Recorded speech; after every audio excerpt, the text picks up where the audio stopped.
మీకు తెలుసా, మన భవిష్యత్తు మన చేతుల్లో. ఓటు మనకు రాజ్యాంగం కల్పించిన హక్కు. ఓటు 2 అక్షరాల పదం దేశ చరిత్రనే మార్చేస్తుంది. ఓటు ప్రజాస్వామ్యానికి పునాది. ఓటు 5 సంవత్సరాల మన భవిష్యత్తు. ప్రపంచంలో అతిపెద్ద ప్రజాస్వామిక దేశం మన భారతదేశం. ప్రజల చేత, ప్రజల కొరకు, ప్రజలచే ఏర్పాటు చేయబడిన ప్రభుత్వం కలిగిన దేశం మన భారతదేశం. అంటే మన భవిష్యత్తు, మన పిల్లల భవిష్యత్తు, మన దేశ భవిష్యత్తు మన చేతుల్లోనే ఉంది. అదే ఓటు హక్కు. కుల, మత, ప్రాంత, లింగ, జాతి, భాష అనే భేదం లేకుండా దేశంలో నివసించే 18 సంవత్సరములు నిండిన పౌరులందరికీ భారత రాజ్యాంగం ఓటు హక్కును కల్పించింది. ఈరోజు మనకు విద్య, ఉద్యోగం, వైద్యం అందకపోవడానికి కారణం ఎవరు? మన జీవితంలో, మన పిల్లల జీవితంలో అభివృద్ధి లేకపోవడానికి కారణం ఎవరు?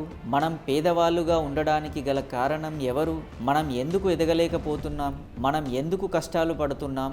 ఒక్కసారి ఆలోచించండి. మన జీవితాలు ఇలా ఉండడానికి కారణం ఎవరు?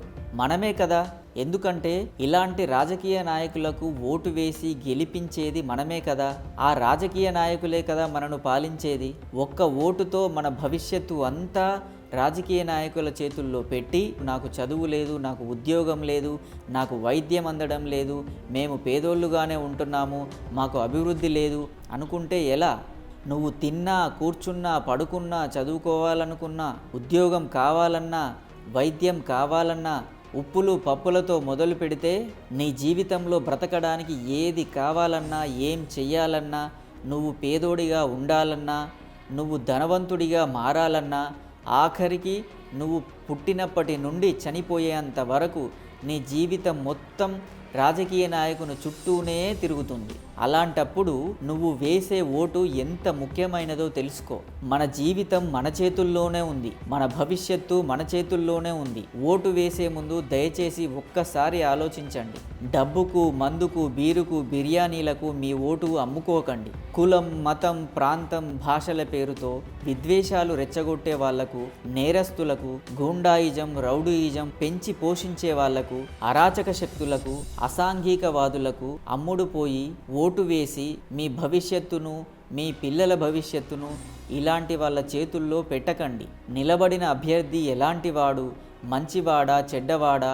ప్రజల అభివృద్ధిని కోరుకుంటున్నాడా లేక స్వలాభం కోసం నిలబడ్డాడా? తెలుసుకోండి. మనకు ఏ ఉచిత పథకాలు అవసరం లేదు. మనకు కావలసింది చదువు, మనకు కావలసింది ఉద్యోగం, ఉద్యోగ అవకాశాలు కల్పించడం. మనకు కావలసింది వైద్యం, మనకు కావలసింది ప్రజల సంక్షేమం, మనకు కావలసింది దేశ అభివృద్ధి. అందరూ చదువుకోవాలి, అందరూ ఉద్యోగాలు సంపాదించాలి, అందరూ అభివృద్ధి చెందాలి. మన ఊరు, మన జిల్లా, మన రాష్ట్రం అభివృద్ధి కోసం, మన ప్రజల సంక్షేమం కోసం, మన భారతదేశ అభివృద్ధి కోసం పనిచేసే రాజకీయ నాయకులకు మాత్రమే మీ ఓటు వేసి గెలిపించండి. అప్పుడే మనం, మన పిల్లల భవిష్యత్తు, మన దేశ భవిష్యత్తు బాగుపడుతుంది. కొంతమంది ఓటు వేయడమే మర్చిపోయారు.